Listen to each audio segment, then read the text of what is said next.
दूसरा अध्याय, मत्स्य अवतार की कथा। वशिष्ठ जी ने कहा, अग्निदेव, आप सृष्टि आदि के कारणभूत भगवान विष्णु के मत्स्य आदि अवतारों का वर्णन कीजिए। साथ ही ब्रह्म स्वरूप अग्नि पुराण को भी सुनाइए, जिसे पूर्व काल में आपने श्री विष्णु भगवान के मुख से सुना था। अग्निदेव बोले, वशिष्ठ सुनो, मैं श्री हरि के मत्स्य अवतार का वर्णन करता हूँ। अवतार धारण का कार्य दुष्टों के विनाश और साधु पुरुषों की रक्षा के लिए होता है। बीते हुए कल्प के अंत में ब्रह्म नामक नैमित्तिक प्रलय हुआ था। मुने, उस समय भू आदि लोग समुद्र के जल में डूब गए थे। प्रलय के पहले की बात है। वैवस्वत मनु भोग और मोक्ष की सिद्धि के लिए तपस्या कर रहे थे। एक दिन जब वे कृतमाला नदी में जल से पितरों का तर्पण कर रहे थे, उनकी अंजलि के जल में एक बहुत छोटा सा मत्स्य आ गया। राजा ने उसे जल में फेंक देने का विचार किया। तब मत्स्य ने कहा, महाराज, मुझे जल में ना फेंको, यहाँ ग्रह आदि जल जंतुओं से मुझे भय है। यह सुनकर मनु ने उसे अपने कलश के जल में डाल दिया। मत्स्य ने उसमें पड़ते ही बड़ा हो गया और पुनः मनु से बोला, राजन, मुझे इससे बड़ा स्थान दो।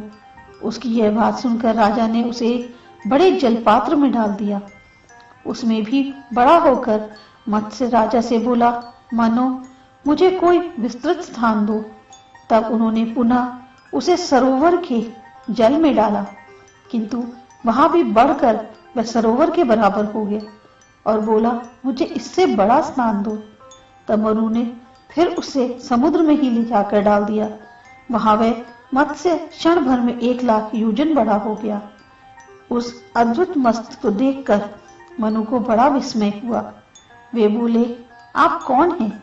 निश्चय ही आप भगवान श्री विष्णु जान पड़ते हैं। नारायण, आपको नमस्कार है। जनार्दन, आप किस लिए अपनी माया से मुझे मोहित कर रहे हैं? मनु के ऐसा कहने पर सबके पालन में संलग्न रहने वाले मत्स्य रूपी धारी भगवान उनसे बोले, राजन, मैं दुष्टों का नाश और जगत की रक्षा के लिए अवतीर्ण हुआ हूँ। आज से 7वें दिन समुद्र संपूर्ण जगत को डुबो देगा। उस समय तुम्हारे पास एक नौका उपस्थित होगी। तुम उस पर सब प्रकार के बीज आदि रखकर बैठ जाना। सप्तऋषि भी तुम्हारे साथ रहेंगे। जब तक ब्रह्मा की रात होगी, तब तक तुम उसी नाव पर विचरते रहोगे। नाव आने के बाद मैं भी इसी रूप में उपस्थित होऊंगा।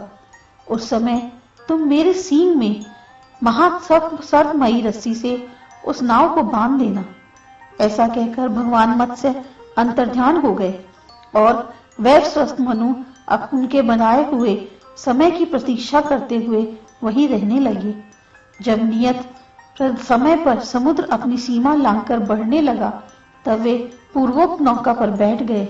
उसी समय एक सींग धारण करने वाले सुवर्णमय मत्स्य भगवान का प्रादुर्भाव हुआ। उनका विशाल शरीर 10,00,000 योजन लंबा था। उनके सींग में नाव बांधकर राजा ने उस मत्स्य नामक पुराण का श्रवण किया, जो सब पापों का नाश करने वाला है। मनु भगवान मत्स्य की नाना प्रकार से स्रोतों द्वारा स्तुति भी करते थे। प्रलय के अंत में ब्रह्मा जी से वेद को हर लेने वाले हयग्रीव नामक दानव का वध करके भगवान ने वेद मंत्र आदि की रक्षा की। तत्पश्चात 12 कल्प आने पर श्री हरि ने कच्छ रूप धारण किया।